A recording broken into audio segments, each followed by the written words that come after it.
नमस्कार मंडळी. मी गणेश ठाकरे, महाराष्ट्र नेता या चॅनलवरती आपलं सहर्ष स्वागत आहे. मनोज जरंगे पाटील यांचे सहकारी सरपंच पांडुरंग तारक.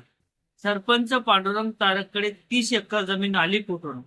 त्यानंतर शेणामातीचं सुरुवातीला घर होतं, त्या शेणामातीच्या घराचं रूपांतर बंगल्यामध्ये झालं कसं, अशा पद्धतीचं विधान बारळकरनी केलेले.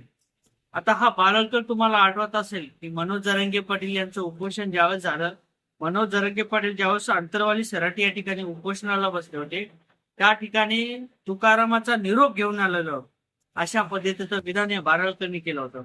आणि मनोज जरंगे पाटीलना या बारळकरला त्या ठिकाणी झापलं होतं. म्हणजेच काय, 15 दिवसानंतर आला आणि आता तुकारामाचे संताचे विचार घेऊन आला, उपोषण मागे घ्या अशा पद्धतीचं विधान करत असेल. कोण तू, माझं डोकं खाऊ नको, खाली उतर, अशा पद्धतीचं विधान या बारळकरच्या संदर्भात केलं होतं. आणि त्यानंतर बारळकर यांच्या बुडाला आग लागली आणि मनोज जरंगे पाटील यांच्या विरोधात त्यांचं विधान सुरू झालं. आता मनोज जरंगे पाटील यांनी ज्या पद्धतीने उपोषण केले आणि उपोषण झाल्यानंतर आता परत 30 तारखेला परत एकदा उपोषण होणार होतं, त्या संदर्भात की काही किडे वगैरे असेल, हे किडे वळवळायला लागले. काही हक्केसारखा माणूस आणि काही भिन्यामिषाचा तो कोण होता तो, आणि त्यानंतर हा बारळकर, अशा पद्धतीचे विधान सुरू झाले. सुपारीबाज लोक, आणि या सुपारीबाज लोकांनी अक्षरशः मनोज जरंगे पाटील यांना टार्गेट करण्याचा प्रयत्न केला. कोणाची तरी सुपारी घ्यायची आणि समाजात कशा पद्धतीने पीडा निर्माण होईल अशा पद्धतीचे विधान करायचे. सरपंच पांडुरंग तारक यांच्याकडे जमीन कुठून आली? शेणामातीचं घर होतं, त्या शेणामातीच्या घराचं बिल्डिंग मध्ये, बंगल्यामध्ये रूपांतर कशा पद्धतीने झालं, असे काही विधान या बारळकरनी केलेले. आता हा बारळकर ज्या पद्धतीने पांडुरंग तारकवरती आरोप करतो, पांडुरंग तारक हा एक इंजिनियर आहे.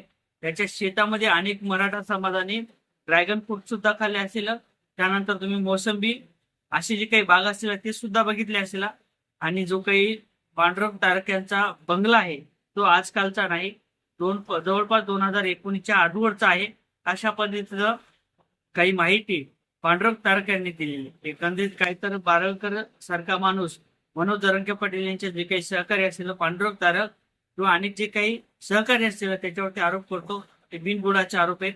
अशा पद्धतीचं विधान सुद्धा कुठेतरी बारळकरच्या विरोधात जे काही गरळ असेल ती गरळ ओकण्याचं काम करतोय. म्हणजेच पांडुरंग तारक यांच्या विरोधात हा बारळकर गरळ ओकण्याचा प्रयत्न करतो.